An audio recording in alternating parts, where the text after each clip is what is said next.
welcome to NACL Highlights. We cover the match results of the last week, highlights of amazing plays, and discuss the events within the community. Changes to the mod this week. There was a movement change that was implemented. XC does more damage to chest and legs by a couple points, and an upcoming UI for health and stam. Roster changes. Coco forming Syndicate. Oddity forming into Syndicate B. So now we have an A and B team of Syndicate. Greg moves to Syndicate. Mossberg goes to Yodi Gang. And Gummy goes to Tyrone. And let's take a look at the matches for week 10.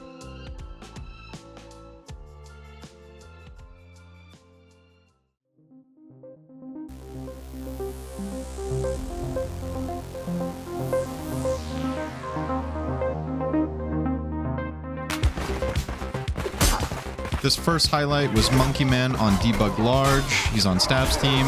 Lives long enough on a 1v3 to pull to the point, then also survives a little bit longer for his team to get to the point to help him. Really good survivability from him. This next clip is Greg pulling a 2 so that his team has a 4v3. Also lives long enough for his team to help him in the end. Really good clip from him. Good job. Greg's in a 1v1 here. Lennon sees that, goes to break him out of that so he can rat. Gets one hit on a back, and the other guy dies before he can get him. In this clip, you can see Milkman on Garrison sending 2 to the choke when they could have just sent that 2 to the 3, making it a 5v3.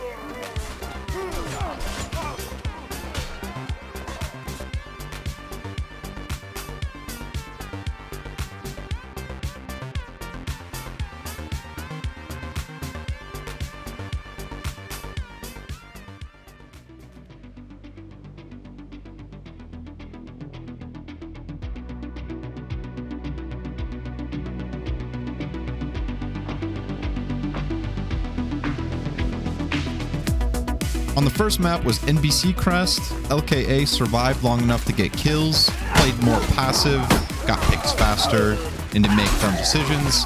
8-Man played their best, they just couldn't survive long enough to get a kill. Overall, it was a good map. LKA got the first one here.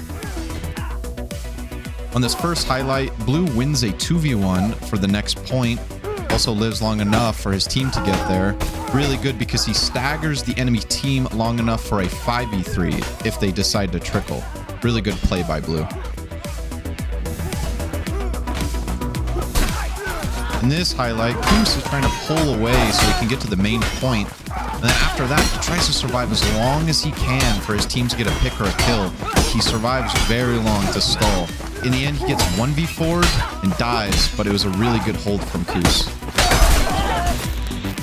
In this highlight, Koos is on Steedy, decides to make a pull, gets a chamber dash, going to the middle, still pulling from front, gets a kill into Thronk, goes to help Goon, gets another kill for Goon, and then the overall end is that they win the match.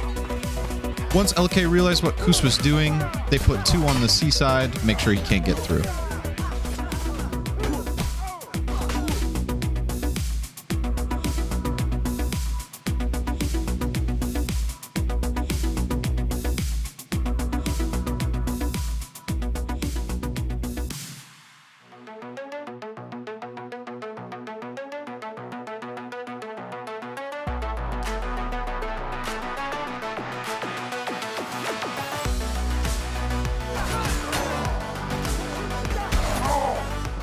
This first highlight is Casino on Eamon, pulling 2 away from the point, slowly winning this 2v1. Really good backswing.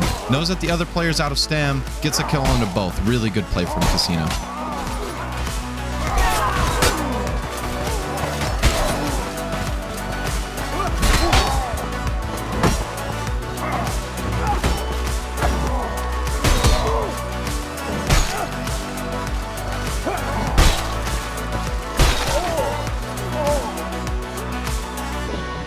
Overall, for both teams, there was a lot of trickling in order to combat each other. I would love to see more regrouping, but, you know, it always happens. One will trickle, and then it just staggers the team, and then it just keeps coming.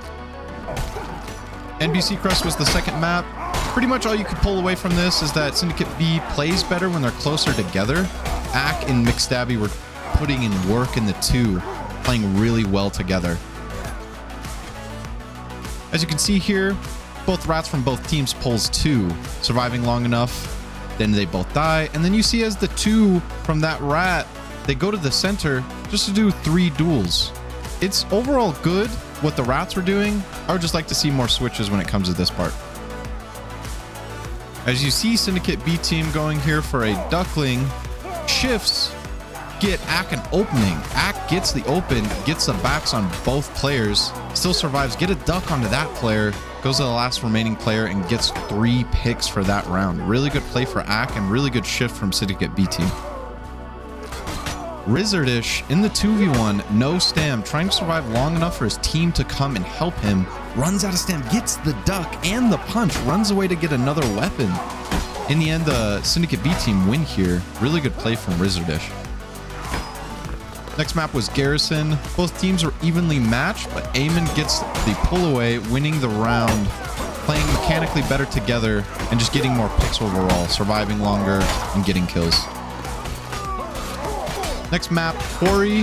Ack is pulling a 2 here from the point, surviving long enough for his team to blow up the 3. Really good play from Ack here, even ends up surviving. For some reason, Terry pulls away to go to the point when he should have finished the 2v1.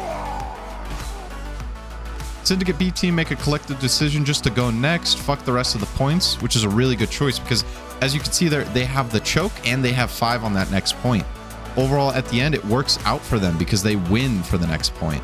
They don't lose any points here because they're already gaining them back right now. Really good play by Syndicate B. As you can see here, Terry is about to pull a 2 from the point. This should help his team long enough to get the point back. Parries from Terry, surviving long enough for his teammate to come help him in this 2v1. As you can see, both teammates drop their weapon here and do get a punch out. Good highlight from Terry.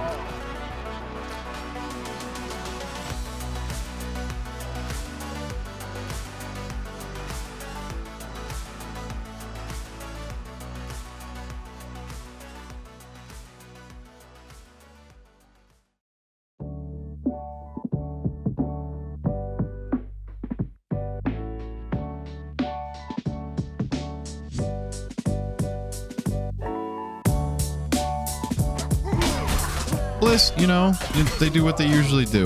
BM. The question is like, is BM a bad thing when it comes to newer teams?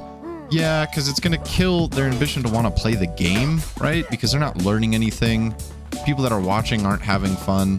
BM isn't bad. It's just for this game in general, the reason why people stop playing it is because of how hard it is and just the toxic nature of the game. Let's say another team like Ambition starts losing to Bliss because of BM. It's kind of Ambition's fault because they're letting them get away with BM, right?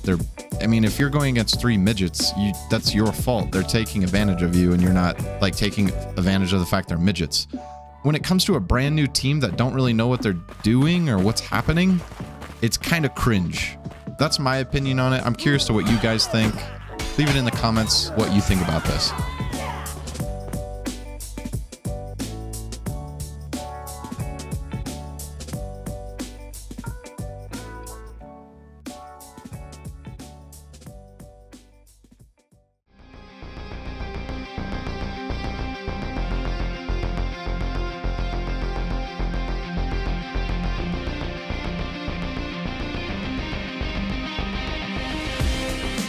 The first map was NBC Crest. As a team as a whole, we just played more passive, didn't make dumb decisions, and overall just didn't die. We just won because of that. Next highlight is Bibba on Valley. Knows that the person is behind him long enough to get the backswing.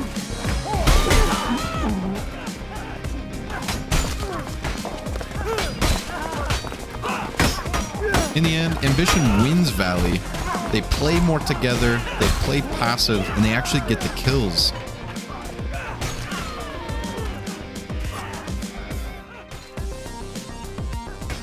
Next map was Mash Pit.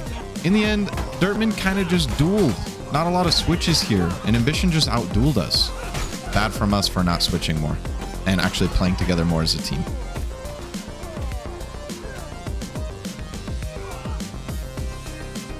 Next map was Steedy Contraband.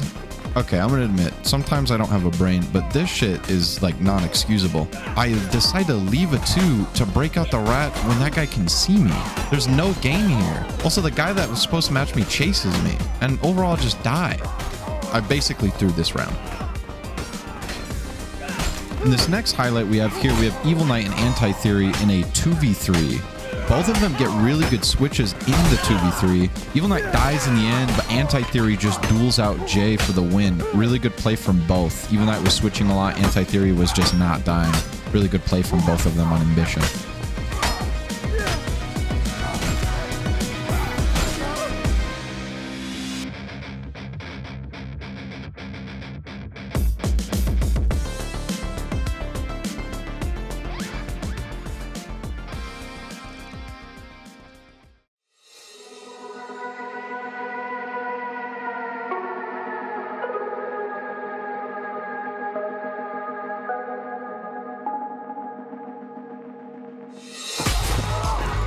First map was Shore. Moses getting the majority of kills here. Holds a 2v1 long enough for Genmoon to pull to him.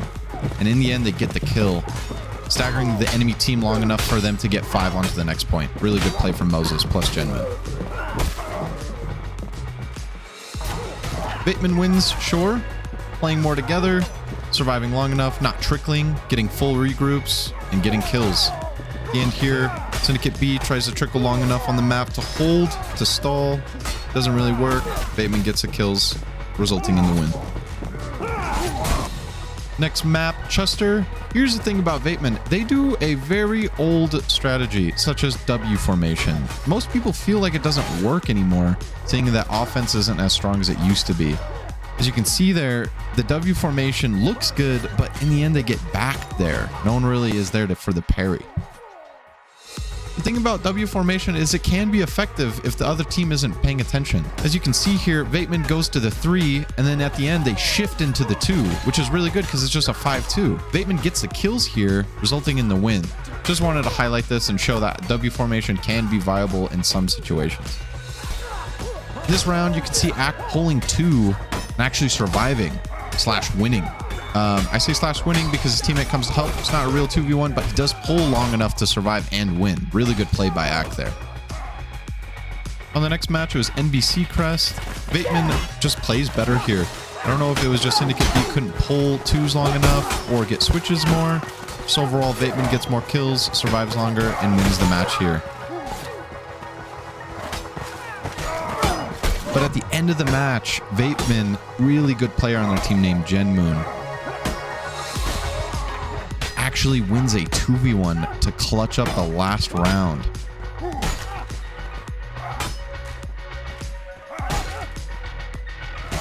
Love to see it. Good 2v1.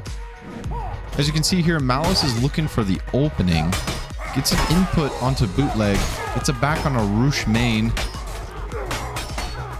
Survives long enough to get a kill with his teammate. Really good play from Malice there.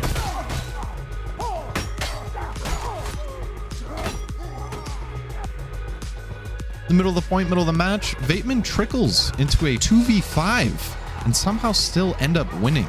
Most of the time you don't want to trickle like this because it would just give the enemy team a lead because you're staggered.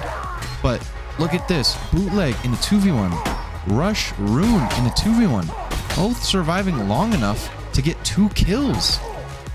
Genmoon winning a 2v1. Then all of Bateman's team get onto the point for another trickle, winning the point by force.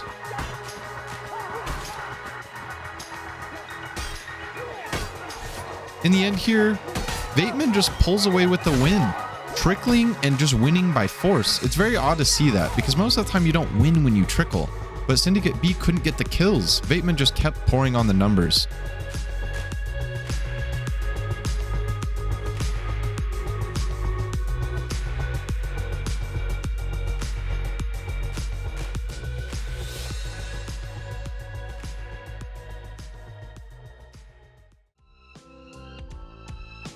And that wraps up the highlights for week 10. Tages for this week. We have Ruby's Farewell Taj. We have Pluto's Space Taj 6. And we also have John's John Taj 6. things that are happening outside of the community, we have Chaz's 3v3 tournament. The expected date for that would be January 21st to 22nd. And that's it for everything on NACL highlights this week. We hope to see you next week. Have a great day.